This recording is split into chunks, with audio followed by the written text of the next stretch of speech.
What's going on, everybody? Welcome back to the final DFS OGs podcast of the season. Wrapping it up here with the divisional round of the playoffs. 4 games to go through here on the slate. Should be a fun weekend of games. 2 on Saturday, 2 on Sunday. The DFS sites seem to listen to the outcry, so we get the 4-gamer is the preferred on DraftKings, so good to see that. But we are going to talk from a betting perspective. Going to dig a little bit deeper into these games as well. Should be a quick show, probably a quick half hour, maybe 40 minutes, but dig into these lines, dig into some props, look at some trends on each of these games, try to find you guys some winners. Picks were pretty solid last week, so we hope to keep it rolling end of season with a bang. We are presented by our friends over at BetMGM. Promo code Grinders. Get that over there for your bet up to $1,000. So get that covered. We appreciate their support of the show, and we'll be using scoresandodds.com as you see on the screen if you're watching on YouTube. Tons of information there. So if you want to get armed with some info for these playoff games, listen to this pod and then go check out Scores and Odds afterwards and dig into some of the trends, dig into some of the lines, find the best price. That's the biggest thing you can do over at Scores and Odds. So make sure you check that out. Let me bring in my boys. 2 winners here last weekend. We got a Jacksonville fan who probably at halftime, you didn't bet 1.4 million to win 11,000 like somebody did out there, but I got to think you were, looking forward to next year, and one hell of a comeback by your Jags. We got a Dallas fan who went in and dominated old Noodle Arm as we kind of expected. So Noto, we'll start with you, buddy. I mean, one hell of a win. Night and day for Trevor Lawrence, just a nightmare first half, 4 interceptions, bounces back. I mean, some of the play calling by Doug Peterson at the end of that game, incredible. And the Chargers, as we've talked about all season long, they will find a way to mess it up, and they did. Noto, congrats on the win.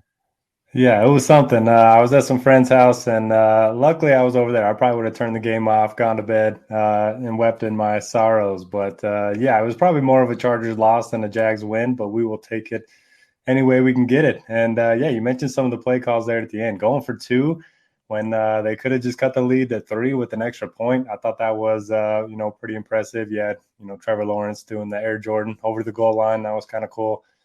And just incredible. Looking forward to this week. But even if we get smashed against the Chiefs, it's a good season. Yeah, we'll talk about that in a minute. Let's go to Chop. His Dallas Cowboys look dominant on Monday night. Huge performance by Dak Prescott and company. A couple touchdowns out of Dalton Schultz.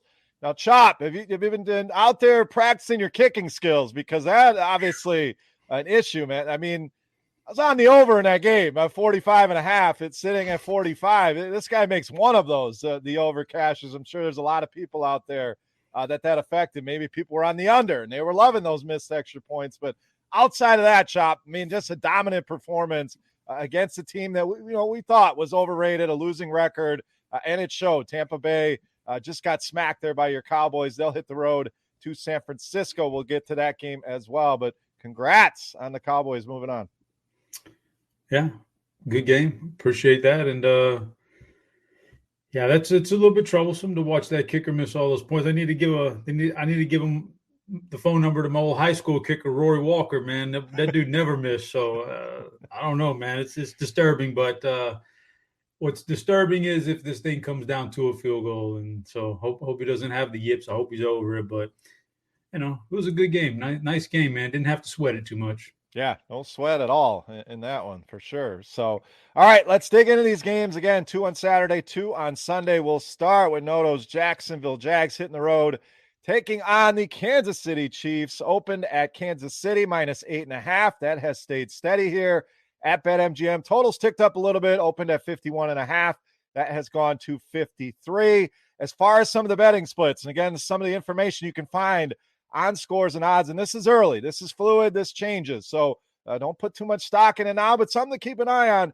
Right now, Kansas City getting 56% of the bets, but Jacksonville drawing 88% of the money. So, Noto, we'll get to you. I want to get Chop's take here. These teams play back in December in Kansas City. 27-17 victory for the Chiefs in that one. So I'll get into some of the trends here after you guys give your analysis of the game. So, Chop, big number here. We know the Chiefs, they have the ability to blow teams out, but we found them in a lot of close competitive games. The question I have for Jacksonville, and I'll ask Derek the same question, is it going to be too much? Are they going to be on an emotional high? I'm coming off of that huge win at home. Your crowd's going crazy. One of the biggest comebacks we've seen in NFL playoff history. Now you hit the road. Are you worried about a letdown here? Or you think Peterson's going to have these guys ready? What do you got here, Jags, Chiefs? So to answer that, yes, I would worry about a letdown. Now I'm sitting here and we're doing the show, and last week, I don't recall exactly, but I think I was on the Chargers, and I like the Chargers, and so I feel bad picking against Notorious's team all the time. It's doesn't feel good, man. It's nothing personal, but I kind of like the Chiefs here. Like, yeah, the emotion of it, like you said, that kind of a comeback in that kind of a situation has to be kind of draining. It must feel almost like. So it's not just that one, it's back to back.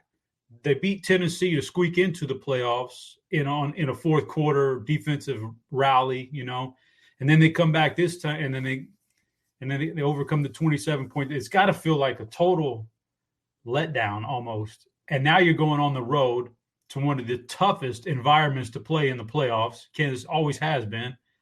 And you got to play this team. And Andy Reid, coming out of a bye week, is usually pretty good anyway. Usually, creative as hell, drawing up these crazy plays and spinning the huddle and all that stuff. So it's an uphill task for Jacksonville, that's for sure. So I'm kind of on the Chiefs here, as much as I reluctantly don't want to pick against Notorious again. It's just I can't not go with the Chiefs here, sitting an extra week to prep up for this thing. It's going to be tough for Jacksonville. So I'm going to pick the Chiefs. And I think we all dug into some props that we might like this week. So trying to, throw some stuff out there a little bit different this week. And for me, when I look at the game and I'm analyzing, I look at Jacksonville over the course of the season, and especially the last half of the season, they've been a top 10 NFL team against the run, like stopping the run, yards per carry, yards per game, a lot of those metrics. Now, they have given up a lot to running backs in the receiving game out of the backfield recently, but that kind of helps to play here. I'm looking at Prize Picks. I saw Patrick Mahomes at 315.5 passing yards. I like the over because, number one, I think it's a pure passing game here for Mahomes. I don't think they're going to run Pacheco into the line. They're not Brandon Staley. They're not going to do that. By the way, to lose a 27-0 lead, when you've got it, when it's 27-0 and you've got the ball and it's almost halftime, that's your law. That's not them. You still have a job. Let's fire the offensive coordinator, but no, the head coach gets to hang out. Total props to Jacksonville for hanging in there and coming back, but that was a collapse, man. If I've ever seen one, you just can't do that. But so that plays to our point here too. You think these guys get up 24-0, they're going to sit there and ice this game and start running the ball? No. He saw what happened last week. They're going to keep the throttle down on the passing game until they put this game so far out of reach. So I like Patrick Mahomes to exceed whatever yardage total they're going to put out there for him. And sorry, Notorious. It worked for us last week picking against you guys. So maybe it's a reverse G's type thing, but I'm going to take the Chiefs too, man. He probably don't mind you on the other side. Yeah. It's been working for him. So I have two props. I'll throw one out here, then we'll go to Noto, and then I'll give you some of the trends here, and we can wrap it up. But I kind of go along with what you were saying, Chop, as far as the Kansas City passing game. We know that the constants are Mahomes, Kelsey. Let's not forget about Jerick McKinnon, and both of these teams are horrendous against running backs in the passing game. In fact, Kansas City, one of the worst. They allowed the second most receiving yards to running backs. So we didn't see McKinnon have a big game against the Raiders. They didn't really need him to. I think he's going to be back in that passing game role for this team, and I agree with you. It's not going to be a Pacheco slamming in a line game. This team's going to throw the ball a lot. Mahomes is going to go over 300 yards. I got to think McKinnon's a big part of that. So I like the over on his receiving yards, 33.5, the number right now at BetMGM. So that's one that I am looking at here in this matchup. All right, Noto, let's get to you, buddy. Again, I know you're a pessimistic Jags fan. Interested to see where you're going to go here. It's a lot of points. Some of these trends I'm going to lay out all seem to be pointing to Jacksonville as far as taking them with the points. Agree, disagree? What are you doing here, Chiefs, Jaguars? Well, first of all, Chop, nothing but love. I picked against the Cowboys last week, so hey, we're even. As far as this week, you guys talking about, it might be an emotional letdown after two big wins, but hey, they're playing with house money, so maybe they just keep it going. But if I'm being impartial here, I do like the Chiefs, minus the 8.5. So Chop mentioned it a lot. Jaguars, one of the worst pass defenses in the NFL. Chiefs aren't really going to want to run the ball anyway. And then, yeah, you just get the feeling that eventually they're not going to make these crazy comebacks. And most of them have been at home. I think they were down by, I can't remember the exact stat, but at least a touchdown in like their last 4 home games, and they came back and won them all. But yeah, anyway, so I would lean towards the Chiefs. I'll either not bet it or bet Jacksonville just because I can't bet against my own team. But yeah, as far as the prop goes, I'm right there with you, Beard. I had Jared McKinnon over 33.5 receiving yards. You can also get him receiving and rushing combined for 56.5. Don't mind that either. I mean, what happened to the life hedge? You've been successful with the life hedge. You bet against the team, and then they win. And either way, you get a. So you're on Kansas City here as well. I lean the Chiefs as well. Some of the trends, though, guys. Kansas City 5-11-1 against the spread this season, so not great. 1-6-1 against the number at home. Meanwhile, Jacksonville been pretty solid against the number, 7-2-1 over their last 10. So the trends seem to point towards Jacksonville, but at the end of the day, Chop's point about Andy Reid, the bye week, I worry about the emotions of last week. So I lean the Chiefs here as well, but there's a lot of support trend-wise in favor of Jacksonville. One more trend I like, or one more prop I like on the other side. Guys, we expect Kansas City to roll here. Jacksonville's going to be passing a lot. It'll be tough to narrow down who's going to catch those passes, but Trevor Lawrence, 249.5 passing yards, over 1.5 touchdowns. I like both of those. Kansas City, 33 touchdown passes allowed this season, most in the NFL. So you're playing from behind. I think Jacksonville's going to put points on the board. We have a 53-point total. So I like both of those numbers on Trevor Lawrence. So anything else, guys? Anything we forgot? Any hot takes? Any more props here before we move on to the next game? No, anything else here? Jacksonville, Kansas City. No, looking forward to the game. I wish it was in prime time. The daytime sweat's a little bit different, especially on a Saturday. You got all these things you got to be doing, but I'll certainly carve out some time for this one. Nothing like a little day drinking to go with some Jags football. Chop, anything else here in this one before we move on? Nah, we're good. Let's get it. All right, Giants, Philly up next. Obviously, these two teams have played twice this season. Philly won both of those matchups. 22-16 was the game about 10 days ago. That one you kind of throw out the window. Philly, 48-22 back in December in New York. Opened up Philly -7. That's gone to 7.5. Totals ticked up a little bit, 47.5 up to 48. As far as the betting splits, right now, 68% of the bets coming in on the Giants, 80% of the money. So, Noto, I got to ask, is that the bets, the money, is this a recency bias thing? I think we all like the Giants, I'm pretty sure last week. If not, I think the majority of us did. But to get 80% of the bets here, I know it's another big number. Is this recency bias off what we've seen, especially last week, pulling that victory in Minnesota? I mean, it does feel like it a little bit, but we were calling these guys the luck sacks of the NFL for pretty much first half of the season. But then you look at their numbers in the second half of the season, they got much better offensively. Defense still is a struggle, but man, Daniel Jones and Brian Daboll, they've got this thing, cooking. So the receivers look good. Hodgins has been a huge addition for this team. I don't have a strong take on this game. Typically when we see the third divisional game, it ends up being close. I would probably lean towards Philly. They're playing at home. They're playing with more rest. We haven't really seen them go all out to win a game in quite some time. And maybe the rest factor is there for Jalen Hurts, but I just think they're better on both sides of the ball. And Giants dead last in run defense, DVOA during the regular season. I think that kind of plays into the Miles Sanders rushing props. You can get it 69.5 right now on some sites. So, yeah, I don't mind taking the over there. They didn't use him a lot towards the end of the season, but I think now that we're in the playoffs, I think we see a lot of Miles Sanders. So give me the Eagles and give me the Sanders rushing prop.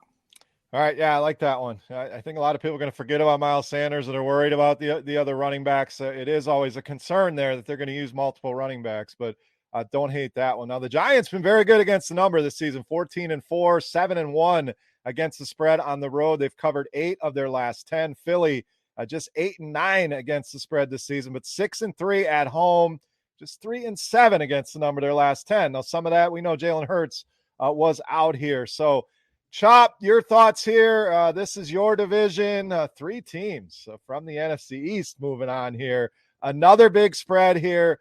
Philly with a bye week, another week for Jalen Hurts to get rested, to get healthy. Can the Giants do it again? Can they stay competitive? Can they possibly pull the upset here? This is an interesting game because, like you said, if you had presented this thing to me 6-8 weeks ago, I would have said Philly in a landslide because they were the best team in the NFL, it looked like at the time. And the Giants, like we've said all year long, just kind of luck, backdooring into wins somehow, winning games in the last 10 seconds and just luck boxing, like you said. But it's occurred to me that, is it really luck boxing, or is this just a phenomenal coaching job every single week, going out there with inferior talent, very, very few weapons, but he puts together a game plan, Dayball and his coaching staff, that just hang around until the very end, and then they get you. If you just slip up, they get you. So I'm very intrigued by this game. And the Eagles, like you just said, they haven't looked good in a while. They haven't had to win a game, a real game in a while. How are they going to get back to suddenly being that dominant team like they were the first 11 weeks? Or is this a real legit trend of them just not playing as well? Like we kind of talked about it throughout the year. What an easy schedule. You built up this massive record for a long time there, but it was on the back of a very easy schedule. So I'm very curious about that. I guess that's the thing you have to like, that's what you have to figure out if you're going to bet this thing is, do you think it's the latter or the former? I'm kind of tend to go ahead and play with the way I felt all year long, which is the Eagles are the superior team and they'll eventually get this thing and put this thing away by 2 scores later in the game. So I'm going to take the Eagles here, minus the 7.5. But after what I've seen from the Giants for pretty much all year long, I'm worried. It's a big number right here, man, because they're tough and they got a Dory Jackson back last. I've never been a big fan of his, but if you can go out there and you can shut down Justin Jefferson, basically hold him under 100 yards, a handful of just medium catches, nothing big. If you can do that to Justin Jefferson, you can probably do that to A.J. Brown. And if you can take away A.J. Brown, what can you take away next? So, things are looking decent here for the Giants. I'm going to take the Eagles, though. The prop I would look at right now is Daniel Jones rushing yards. We got it. I'm seeing it at 45.5. Yep. I'm going less than that. Huge win last week, but, as Notorious would point out in his write-up, Minnesota with the man-to-man coverage really plays into that. The Eagles got to be watching that game tape and saying, okay, he's not going to beat us with his legs, so we won't. This will be primarily a zone coverage we play, and they play that anyway a lot. So I think they'll play a lot of zone. I think they'll keep Daniel Jones in front of him. He won't get as many of those big runs this week. So I'm going to go under the 45.5 rushing yards on Daniel Jones. Yeah, 26 rushing yards back in week 14 against them, just 4 carries there. But I like that call. I think a lot of people are going to be rushing to the over. Look at this guy running everywhere, but it's a great point. The scheme will be different for him. So I'm going to go with the Giants here, guys. They've just been so good against the spread. It's such a big number. Now, I like getting the 7.5. I also get nervous when it's 7.5 that they're begging you to take the Giants. So it's kind of a toss-up there, but I think this team is playing, like you said, very well coached. They have the weaponry. Now, the receivers, it's a bunch of no-name guys, but guys that have stepped up against a tough secondary here, no doubt. But I think they can keep this close. Can they go in and win? I don't put it outside of the realm of possibilities, and we know anything can happen in the NFL. So I don't hate a little sprinkle on the money line here. Philly has not looked like the team that started the season undefeated. So I'm going with the Giants here. A couple props. First thing I want to point out, I don't know if I love this prop or not, guys, but wanted to point out Saquon Barkley's projection here at Scores and Odds blows away his prop. Prop 69.5. We haven't projected for almost 90 rushing yards. So just wanted to point that one out. But I do like, when you guys mentioned Isaiah Hodgins, still feels undervalued to me. Now, this is not the cupcake matchup that it was last week, but he's become the number one receiver for this team, and there will be points in this game. Another high total game. His prop sitting at 45.5. I think the targets are going to continue to come for Isaiah Hodgins. So that's my favorite prop in this game. Anything else here, Chop? This one, like you said, very interesting game. Not the one I'm running out to bet. That's for sure. Will not land in my favorite bets, but anything else here from Eagles Giants? No, I think I hit on it. It should be a good game, fun game. Yeah, it's going to be fun. Noto, any final thoughts here before we move on to Sunday? Yeah, to hit on the Saquon prop. So Brian Dable's just done an amazing job of game planning. So he's gone to, a heavy air attack against teams that don't defend the pass. Like last week, we only saw Saquon get 9 rushing attempts in a game where, they were playing with a lead most of the game. This week, they're facing the best pass defense in the NFL. You can run on the Eagles. Love the overs for the Saquon. And yeah, like you said, I mean, it's like 70. What is it, 70.5 right now? 69.5, I want to say. Yeah, hammer the over there. Love that one. Let me find the latest. Yeah, 70.5 here at BetMGM. So we haven't projected for almost 89. So big discrepancy there. Again, just one of the many features here at Scores and Odds. All right, let's move to Sunday. Probably, I think both of these could be game. In fact, all these games are games of the week. But Cincinnati Buffalo, guys, I think is the headliner. This opened up Buffalo -4. It's gone to 5.5 here at BetMGM. There are a lot of fives out in the market. Total has dipped though, 50.5 down to 48. As far as the betting splits go right now, Cincinnati getting 69% of the bets, yet Buffalo getting 55% of the money. So it makes sense. When you got a team getting 70% of the bets, yet the spread's going the other way, it's the money that is driving that. So Chop, we'll stay with you here. Joe Burrow, Josh Allen, big-time receivers in this game. This one should be fun. Thoughts here, Bengals, Bills. Is it too many points at 5.5?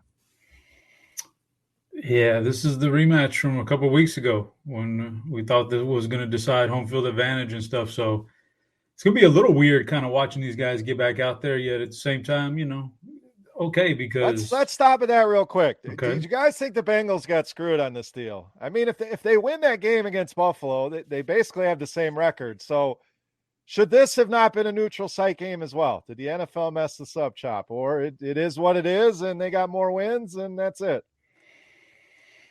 Well, the NFL, I think, messed it up somehow. I don't know. I don't want to say messed it up. That was a really tough spot. I don't think the Bengals got screwed. The Bills kind of might have gotten screwed. We have no idea how that game plays out. The Bills might go next week and play the Chiefs, and it might be a neutral site. That's not, that's not there. They were holding home field advantage for the whole last half of the season. That's what they wanted, to get the Chiefs in home. So maybe they got screwed. I don't know. I don't think so. They were in a tough spot, but I don't agree with kind of the way it played out. Yeah, I think something else should have been done, but I don't think necessarily the Bengals got screwed on it though. I mean, they're only one win behind them. So what if they win that game? They got the same record, and they got the head-to-head tiebreaker. Yeah, I mean, but then next week it'll be, did the Bills get screwed? I know. I know. There was no perfect solution to that. There was no perfect. Like I said, they were in a tough spot. Just somehow, and I know it was tough.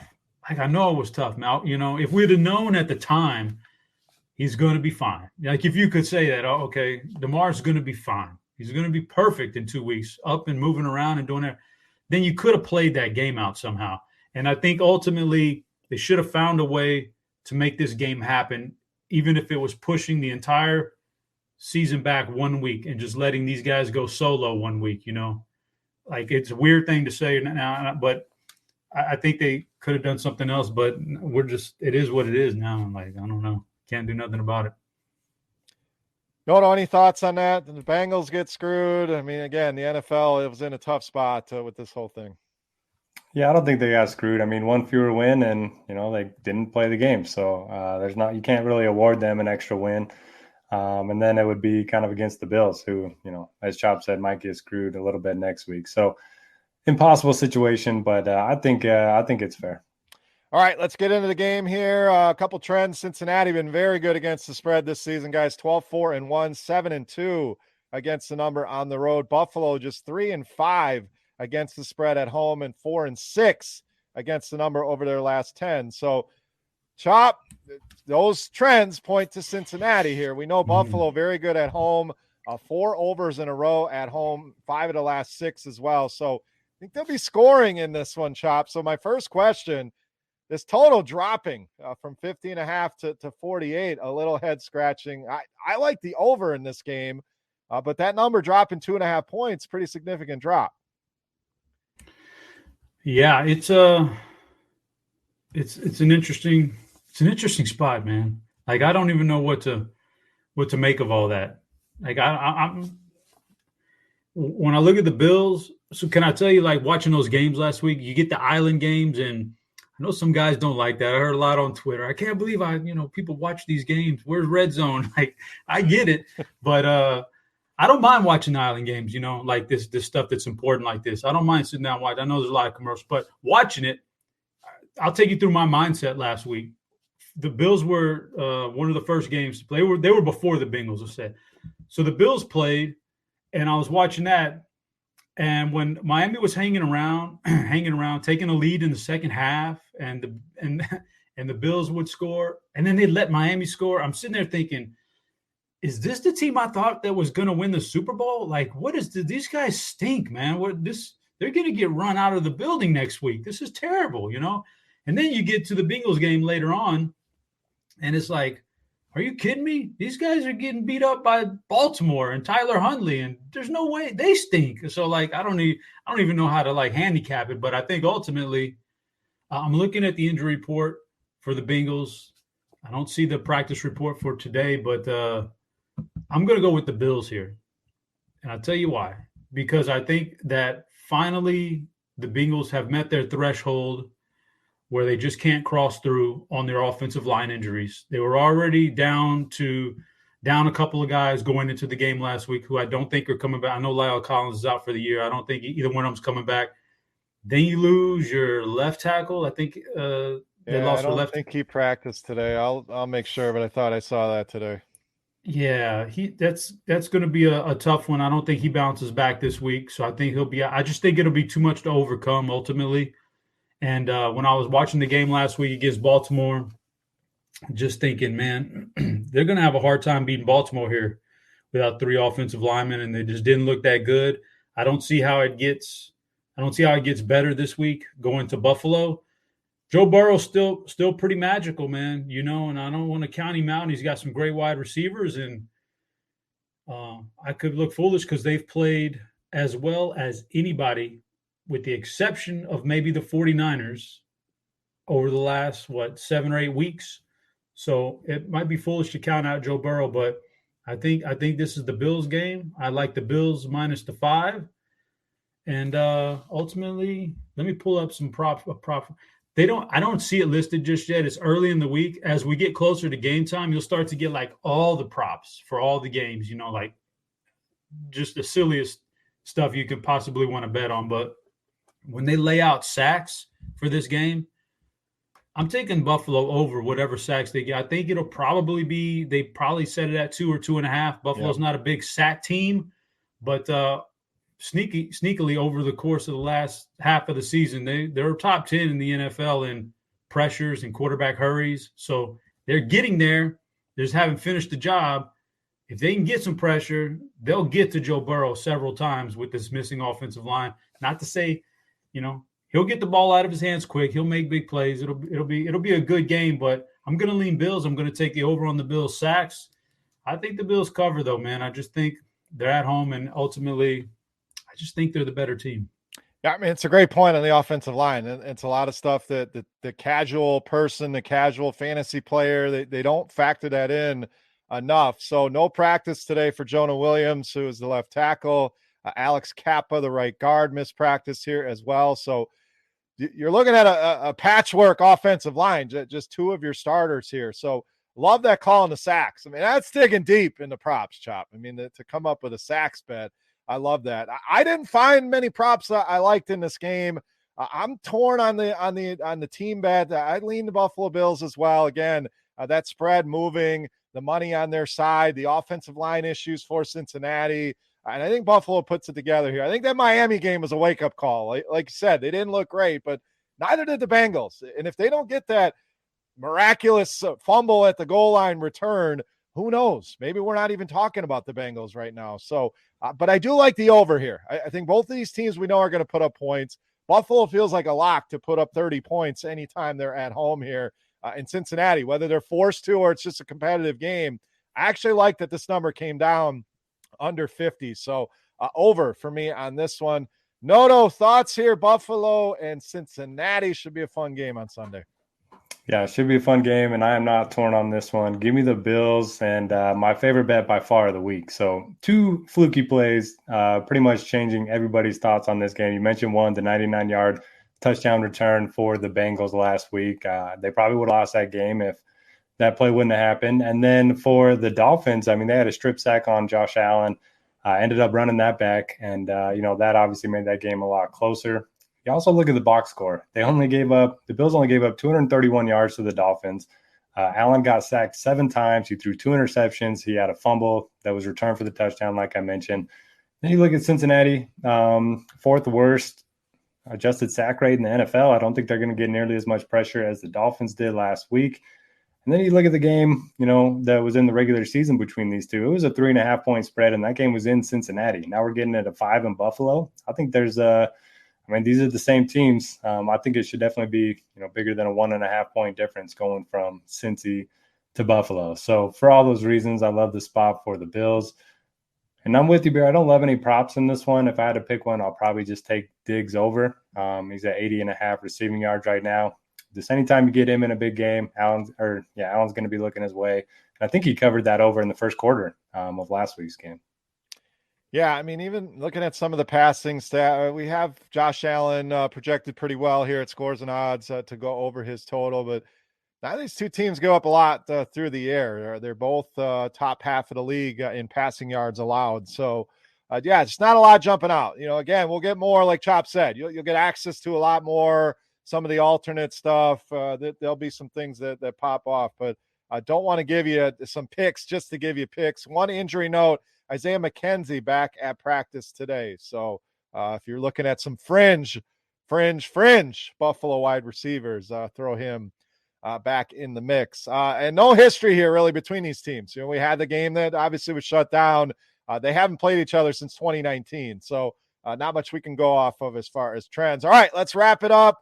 Our final game here of divisional round weekend, Dallas and San Francisco. So we'll get to Chop and his thoughts here on the Cowboys momentarily. But Noto, we'll start with you. Opened up San Fran -4.5. That's come down to 3.5. Totals ticked up a little bit, 45.5 up to 46. The betting splits right now, 67% of the bets on the Niners, 58% of the money, though, on the Dallas side, which I think is why you saw that come down from 4 to 3.5. So, no, this one should be fun as well. Dallas riding high, big win on the road. They put Tom Brady down, which is not an easy task, as we know, in the playoffs. Niners, a convincing win against Seattle. Seattle stayed in that game for a while, and then San Francisco just blew it away. The question I get most often, aren't you worried about Brock Purdy? Aren't you worried about Brock Purdy? Anytime you support the Niners, I think that is the question mark. Noto, is that a concern here against this fierce Dallas Cowboys pass rush? Yeah, it's a concern. And Purdy, for whatever reason, just likes rolling out to his blind shoulder. And just he's a little frantic back there when he gets some pressure on him. So, look, his touchdown rate right now is like unsustainably high. It's higher than Patrick Mahomes, who's second in the NFL. I think it's like 2% higher for his touchdown rate per attempt. So I think that's eventually going to come down a little bit. And maybe this is recency bias, but man, that Cowboys defense looked great last week. Had Van Der Esch back, and maybe it was just Tom Brady. Maybe I'm getting fooled by this one, but I've taken 3 favorites so far, so I'm going to take the points with the Cowboys. I think they can keep it within a field goal. I think they have a chance to win this game. And if Dak can continue to scramble, I mean, him making plays with his legs just gives this offense a whole new dimension. And hey, they played Pollard a lot more than they did Zeke, especially in that first half. So they're learning. They're getting better. I think their defense is looking good. So I'll take the points. And along that same line, I'm going to take the under on Zeke's rushing prop at 37.5. I just don't think they're going to use him a ton. And even when they do, they're facing, one of the better run defenses in the league. God, he looks horrible. I mean, you just know anytime he touches the ball, it's a yard or two, and down he goes. Pollard looks like he's shot out of a cannon. So, yeah. Chop takes a dump on your team and takes the Chiefs. I was hoping you'd kind of repay the favor here and roll with the Niners just to get even here. But I don't hate that pick. I am on the other side, though. I think Dallas, yes, they look good. As far as longer odds going into the playoffs, Dallas was a team that stood out. Would not shock me to see them go out, compete, or win this game. But damn, the Niners have been dominant. And yes, Purdy's a little bit of a concern, but quick pass rush, what do? You get the ball out of your hands quick. You put it in playmakers' hands, and San Francisco has that in spades. Debo, McCaffrey, Ayuk, Kittle, and I think that will be the game plan here to slow down Micah Parsons. Get the ball quick. Let these guys do their thing with the football. So, Chop, I just think the Niners have been too good defensively. They're just as good, if not better, than Dallas. Dallas had a good matchup last week. I think the road stops here, buddy. I'm rolling with the Niners. What do you got here? Your Cowboys traveling out to San Francisco. Listen, I could go on for an hour here. I got all the intel here, man. I know everything about this game. I've been breaking it down for the last 2 days. You got the sports. But I'm not going to go crazy on you. But I'll say this. I'll say that I think this is a de facto NFC championship game. I think these are the two best teams in the NFC. I've been, we've done this show all year long. The minute we saw Christian McCaffrey run for the 49ers that first game, I came out and said they were a Super Bowl team. And I haven't wavered from that. I think they are. So I still lean towards the 49ers here. As far as the Cowboys and what they did on Monday night against Brady, it was a little bit of the Cowboys. It was a whole lot of Tom Brady just not being good anymore, just being so skittish in the pocket that where he used to step up and hold it for that extra split second and find a guy, he stepped up. He's stepping up now and throwing it into the ground because I don't want to get hit, and that's Tom Brady now. So I don't put everything on the defense. I think a lot of it was just the opponent. But then I go to the 49ers and I look at that defensive secondary. The defense is good all around. We know that. But over the last 7, 8 weeks, 9 weeks, they're giving up the 5th most yards per game passing. And these aren't juggernaut passing teams they're facing. The Stidham thing was not an outlier. They've given up passing yards to a lot of bad offenses, recently. So maybe the secondary is a weakness, or maybe, they just really get after Dak this game and shut it down. It's hard to say how all that's going to play out, but the thing that 49ers have that I would fear the most as a Cowboys fan is that running game. It's tough to defend.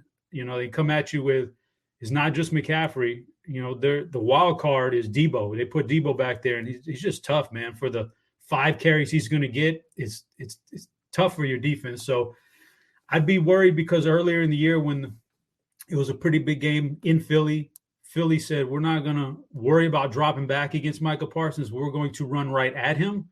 And all these speed pass rushers, we're going to run the ball right at you.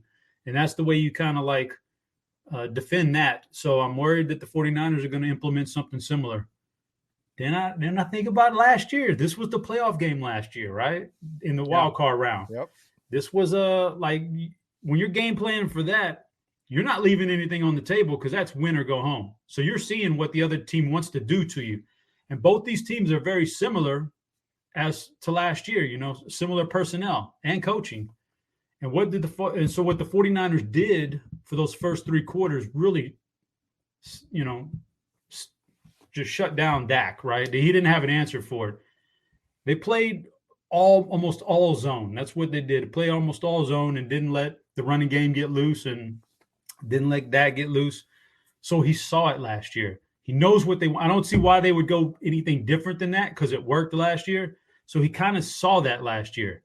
So maybe he's got an idea of what he wants to do here. There's so many different angles in this game, man. I don't even know. It's just tough. I'm going to take the 49ers because I've been on that train all year long. I think they've got a few more ways to beat you in this game all around with that team. And the Cowboys have a few more ways to lose this game with that team. So I'm going to take the 49ers. Wouldn't surprise me if the Cowboys win this game, digging into it a little bit more, because I think the secondary for 49ers is a tad bit susceptible. Don't like the offensive line injuries for the Cowboys when you're dealing with Bosa. That means that if Tyron Smith goes and starts out there at right tackle, he's going to have to play Bosa. I don't know if I like that matchup right now with Tyron Smith coming back from the injury, not being particularly good. They may have to shuffle because Peters may be back, may not be back on that offensive. So there's a lot going on there, but I'm going to lean towards the Niners. But if you want a stat or a prop, bet MGM, CeeDee Lamb, 77.5 receiving yards. I'm going over on that one. I'll be taking the over because, last week we saw the Schultz game where they attacked the Tampa in the middle of the field with Schultz. So I think it'll be a CeeDee Lamb game this week. Plus we dig into that zone coverage that the Niners, they always want to play zone anyway. And they played it last year against the Cowboys almost primarily in that game. It'll be almost all zone, and that's what CD has eaten up more than any other Cowboy receiver this year is that zone. So I'd take his over props. Yeah, 23-17 in that one last year. That was in Dallas. So this one obviously in San Francisco. Both these teams are good against the spread. Dallas 10-7-1, just 4-4-1 against the spread on the road, though. Niners 12-6 against the number and 8-2 against the spread at home. So prop wise, guys, I want to see the Debo rushing yards prop. I know a lot of the scores and odds team were on that last week, especially if you got on it early. I mean, there were some egregious numbers out there. So kudos to the team for pointing that out, but I don't see enough. Have you guys seen any rushing props on Debo out there? I haven't seen one yet. So, I mean, last week, I think it settled in at 15.5. It might've got up to 17.5. So, if that thing's under 20, and you're right, Chop, it's probably only 4 or 5 carries, but that dude runs with some attitude, and this is a tougher matchup, of course, than what he got with Seattle, but I think they're going to try to limit what Brock Purdy has to do. That means more touches for guys like Debo, even if they're out of the backfield. So that's the one that I'll be keeping an eye on. I don't hate that CeeDee Lamb prop either. I think that's definitely the way to attack this Niners team is on the outside. So, guys, anything else here? Divisional round should be a fun round of games. Before we go, we'll get the final thoughts. We got to wrap up the season. But your favorite bet of the week? What is your absolute favorite bet? Chop, we'll start with you. For the entire putting you on the spot here. If you want sacks, the absolute like that bet. If you want the thing that I will put the most money on this weekend, the one thing that it's the one, and I'm kind of cheating here and bailing out, but put me on the spot. This is what I will bet. I will bet a 4-team teaser and get that thing up, in the 7.5 point teaser range. And it'll be the Chiefs, the Eagles, the Bills, and the Niners.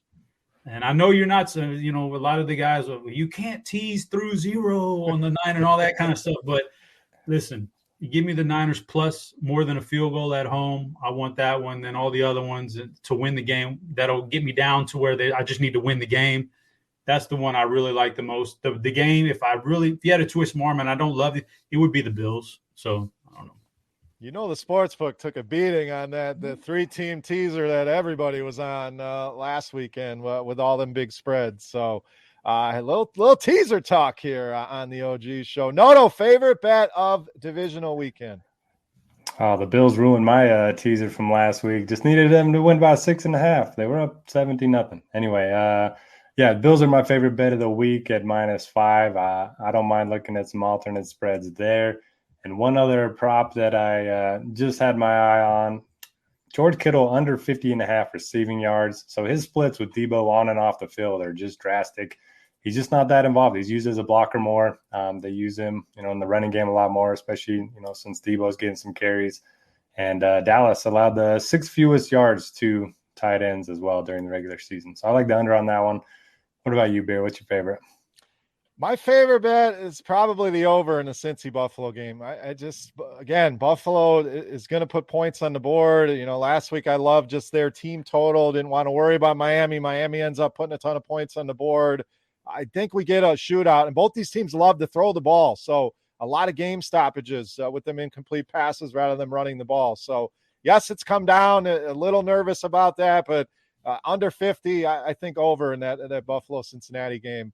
My favorite bet of the weekend. So that'll do it for the show and for another season of the DFS OGs. I don't know if it's third, fourth, whatever it is. But, guys, it's been a lot of fun. Love talking football with you guys each and every week. Thank you so much to the great sponsor of the show. That's BetMGM. So make sure you head over there and use promo code Grinders. Take advantage of that offer. And most importantly, thank you to you guys out there for listening. There is no show without your support. So hopefully we provide some entertainment, winning picks. Definitely this season, we are all profitable there, and just something to get you away from everyday life. That's the goal of the show. Have some fun, talk some football, and breaking all these games down. So thank you very much to every one of you out there that supports the show. We appreciate it. Guys, final thoughts for the week, for the season. Noto, we'll start with you.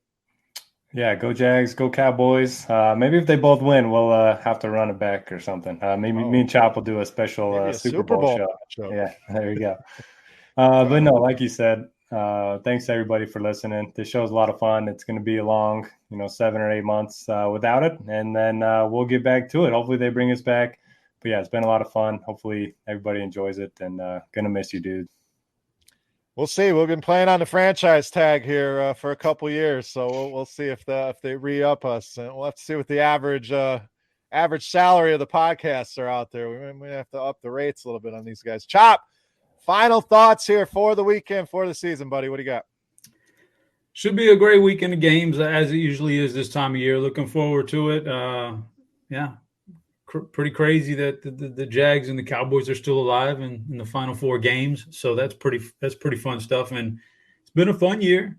It always is. We always get it. You're so anxious to get into that first week in NFL, and then it just flies by. And now we're here and we're doing the last show. So it's been a fun year. Hopefully everything works out well. We get back here next year and run it back, and hopefully maybe it's probably too soon, but at some point here, I'd love to have BetMGM be the sponsor of the show, and we also have legal betting in Texas. That'd be great, man. That'd be like phenomenal stuff, but we'll see. That might be way down the road, but hopefully BetMGM sticks around with us because it was fun having them as a sponsor.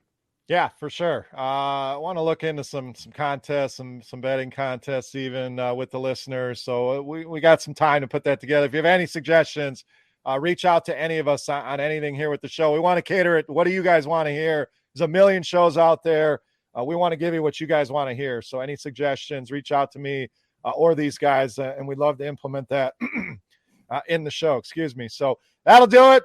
Good luck this weekend with your bets. Good luck to both of you with your teams. And, my team's sitting on the sidelines. So good luck to the Jags, to the Cowboys here, and to your bets, and everybody out there. Good luck with all of your bets in your DFS this weekend. For Notorious, for Head Chopper, for our friends at BetMGM, I am Beer. We are the DFS OGs. Thank you so much for listening. Been an awesome year. We appreciate all your support. We'll see you next year. Kick off the new pro football season with the king of sportsbooks. Sign up at BetMGM using bonus code GRINDERS, and your first wager is risk-free up to $1,000. Visit BetMGM.com for terms and conditions. Arizona, Colorado, Illinois, Indiana, Iowa, Kansas, Louisiana, Michigan, Mississippi, Nevada, New Jersey, New York, Pennsylvania, Puerto Rico, Tennessee, Virginia, Washington, D.C., West Virginia, Wyoming, or Ontario only. Must be 21 years or older to wager. 19 or older in Ontario. New customer offer only. All promotions are subject to qualification